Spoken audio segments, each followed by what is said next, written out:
Boots versus Vergil is 10 times bigger. Yeah. 10 times bigger. So if Boots really wants to prove to the world that he's the best 154, he needs to fight Vergil. And that's the fight we want next. We don't need no tune-up fight. We don't want no stay busy fight, comeback fight.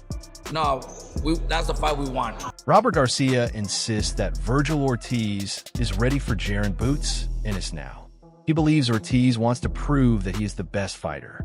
Garcia also suggests that fear of losing may be influencing Ennis's decisions, while still expecting the fight to eventually happen. You know, he knows that it's not going to be an easy fight, so maybe he chooses to go other directions.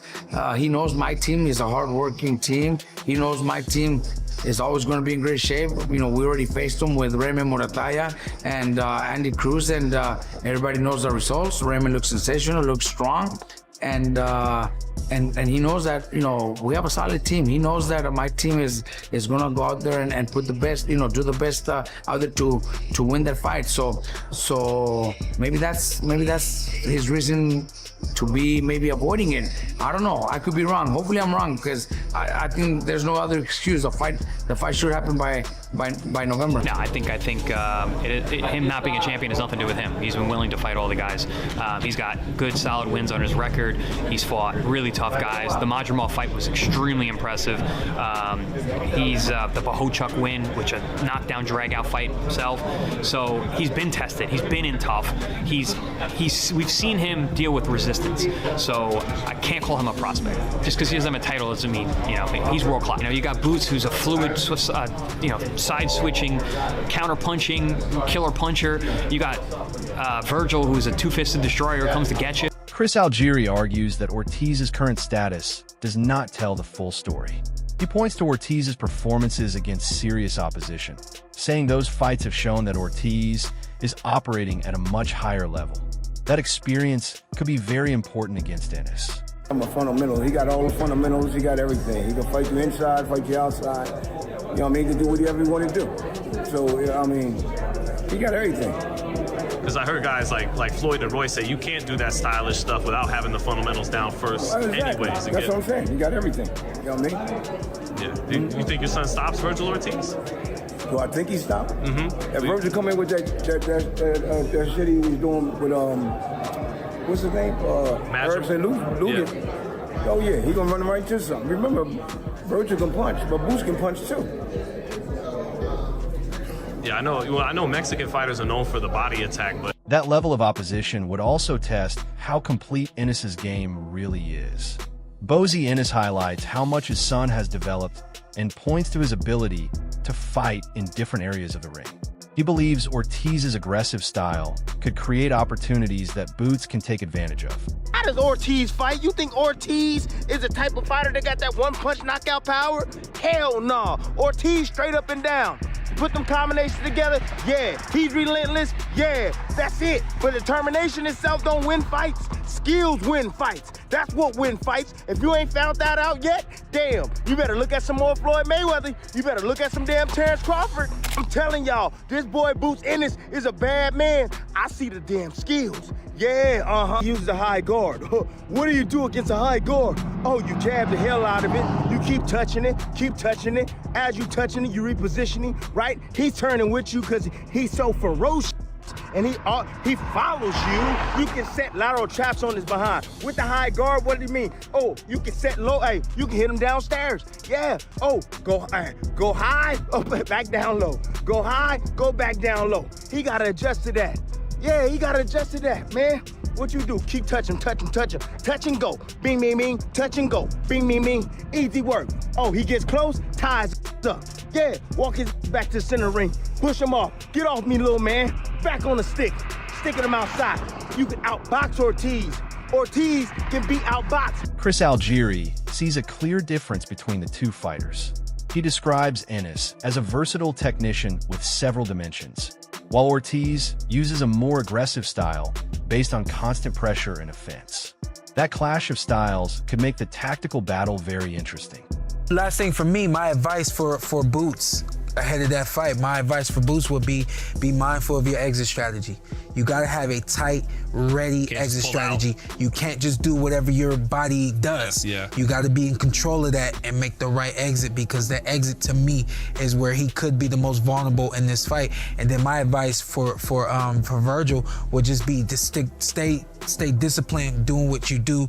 Don't get discouraged. There's a lot of speed, a lot of movement, a lot of everything gonna be coming your way. Stay confident, don't get discouraged, stay with what you're doing. Eventually, it's gonna work. A very explosive fight. Vergil has the hand speed to compete with Boots in the exchanges the way other fighters he's fought haven't. He's keeps everything tight and come back and technically sound. But Boots, if he could take the power well and get into a rhythm in that fight, he starts hitting from both sides of the plate everywhere. That athleticism is a problem. Yeah. The jab is going to be key for him in that fight out of both stances. He's going to have to fight behind his jab and not just get to the bag of tricks early. He's going to have to fight honest behind his jab and discipline. But if he can, I think that body attack could be very interesting coming Vergil Ortiz's way from Jaron. Timothy Bradley believes Ortiz's biggest danger comes from his sustained combinations rather than one-punch power. He sees Ennis as the more technically polished fighter, with the skills needed to deal with Ortiz's pressure. For Bradley, the fight could come down to which fighter consistently imposes his strengths. Two confident guys, you know,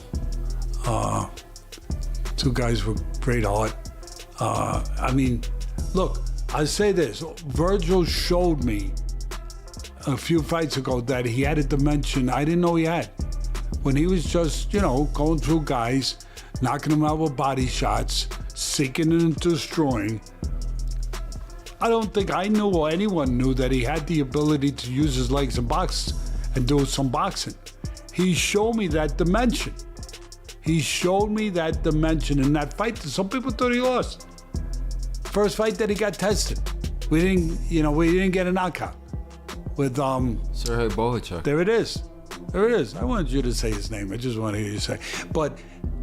And he showed me that he could box. He could use his legs, you know, and match it to. I think Vergil's power will be the difference.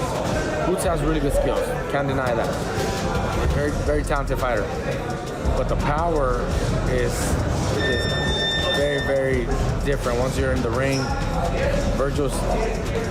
he's strong, bro. You've seen him in his last few fights. And the power is just impressive. Boots gets caught with one or two of those shots and it's gonna hurt him.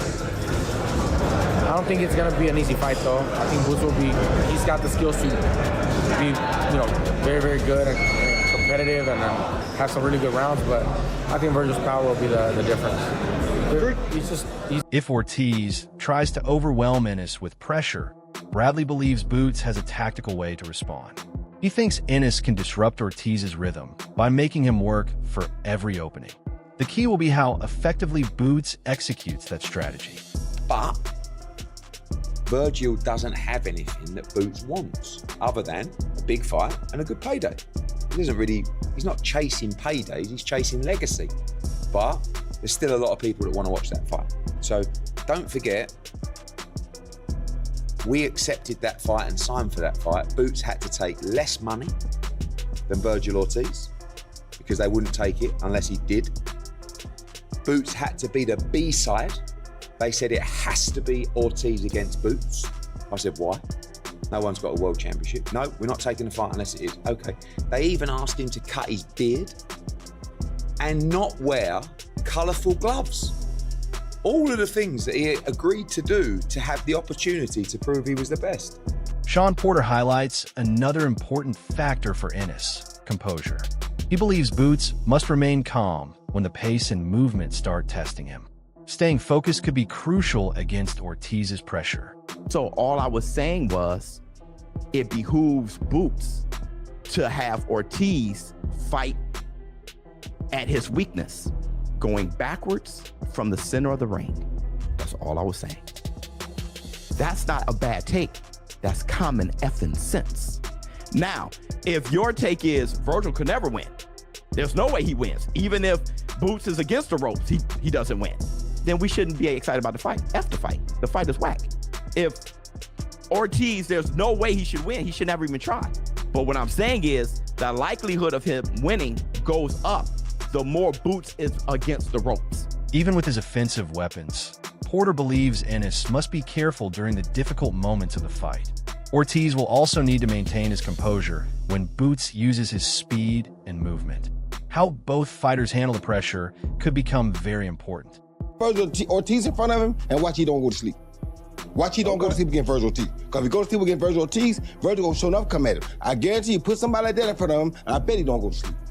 And I put what they want to put on it. I guarantee he won't go to sleep. Now he might not win, but he won't be because he went to sleep. He won't go to sleep against Vergil Ortiz. Trust what I tell you, because that's a higher pedigree. That's a guy with a better background, with a better pass, with a better track record, with a guy that he knows if you go to sleep, so he not gonna go to sleep on him. I promise you he ain't. Some kids see that pressure could force Ortiz to use more than his usual approach. Teddy Atlas believes another part of Ortiz's game could become important if Ennis takes away his preferred style.